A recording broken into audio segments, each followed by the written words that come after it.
The establishment and expansion of the Auschwitz camp was also directly connected to the displacement of the local population.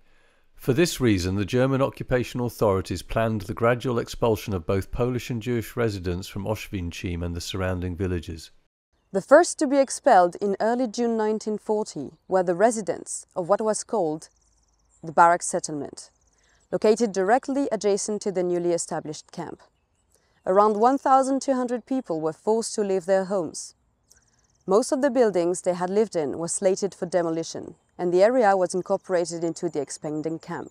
In the second half of 1940 and the beginning of 1941, German authorities expelled residents from the Zazole district and parts of the village of Brzezinka. Their houses and farms were also largely demolished.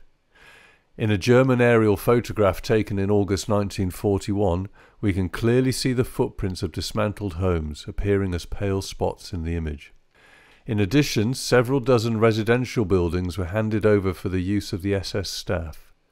These houses were used to house SS officers and non-commissioned officers from the Auschwitz garrison, along with their families.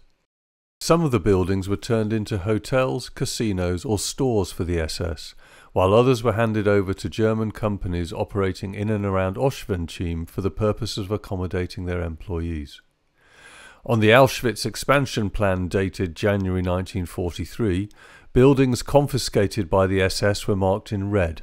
Most of these were homes belonging to displaced Polish and Jewish families, which were repurposed as housing for SS personnel. Another wave of expulsions in the spring of 1941 was connected to the creation of what the Germans called the Interessengebiet, the Auschwitz Zone of Interest. This area affected around 8,000 to 9,000 Poles from 9 nearby villages. The zone covered approximately 40 square kilometers. Within it, SS-run farms were established where prisoners, both men and women, were forced to work. In the autumn of 1941, construction of the second part of the Auschwitz camp complex, Birkenau, began on the site that had belonged to the displaced village of Brzezinka. These expulsions also affected the Jewish community of Oświęcim, around 6,000 people in total. In early spring 1941, they were deported to towns such as Sosnowiec, Będzin and Chrzanów, where ghettos had been established. The vast majority of them were later deported to Auschwitz and murdered in the gas chambers. In mid-1942, the inhabitants of the southern part of the village of Monowitz were also expelled. This was connected to the construction of the IG Farben chemical plant and the Buna subcamp, which would later become known as Auschwitz III Monowitz.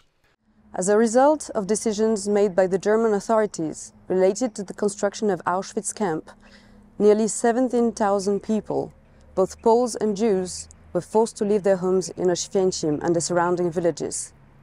After the war, displaced Poles returned to their hometowns, only to find, in many cases, that they had lost everything. Their homes were gone. Some Jewish survivors also returned to Oświęcim, but by August 1945 only 186 Jews were living in the town.